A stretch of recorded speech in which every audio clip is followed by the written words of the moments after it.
Hey yo, it's Jaxon, and you're back in the reading room. And read. Stay calm. And read. Stay calm. And read. Stay calm. And read.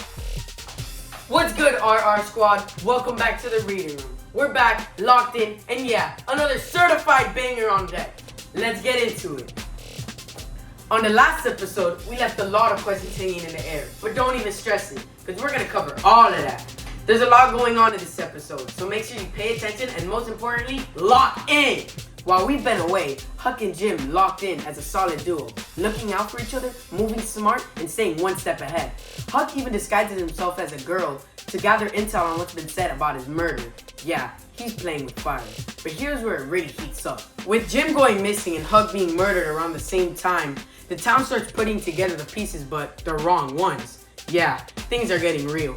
This kicks off a chain of events that answers the big question if Huck and Jim are ever going to be caught. But hold that thought. We'll circle back to that. For now, things take a turn.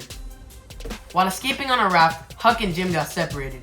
Fogginess, rough currents, you name it. Huck was alone again. That's when he met two families, the Grandifords and the Steffersons. It almost felt like luck, like this was his way to freedom. He met up with his boy Buck, one of the Grandiford sons, and for the second time, things almost felt normal. But this is the Adventures of Huckleberry Finn. Nothing stays peaceful for long.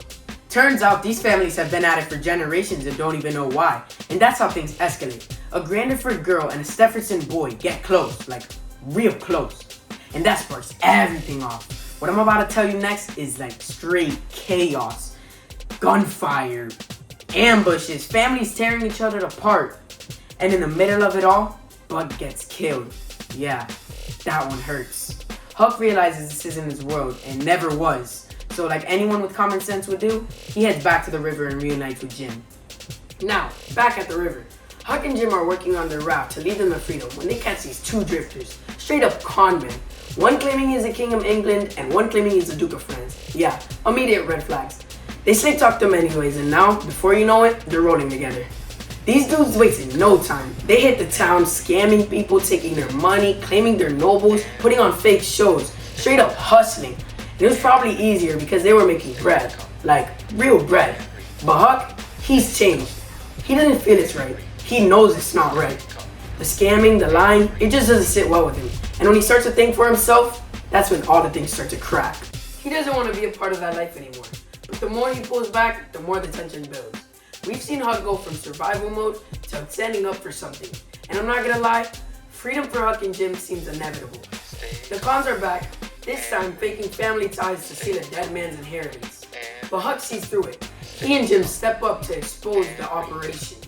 But we'll have to see how that plays out in the next episode.